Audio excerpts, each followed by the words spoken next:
Yang pertama, sebelum nak mohon bebas, tuan-tuan yang bankrupt, puan-puan yang bankrupt, perlu ada maklumat berkaitan fail kebankrapan diri tuan. Fail kebankrapan tuan ditadbir oleh Jabatan Insolvensi.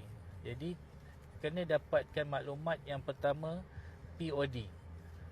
POD tu dalam bahasa Inggeris Proof of Debt. Bahasa Melayu dipanggil borang bukti hutang. Berapa bukti hutang yang difailkan terhadap diri tuan. Maklumat tu kita perlu sebab kita nak tahu berapa tuntutan yang orang tuntut daripada tuan-tuan, daripada perempuan. Jadi bila kita tahu berapa nilai hutang, baru kita tahu sama ada kita tertakluk di bawah offer yang kerajaan buat. Kerajaan ada bagi dua offer pada tahun 2023, bajet 2024, Oktober 2023 dibentangkan oleh YB Azlina.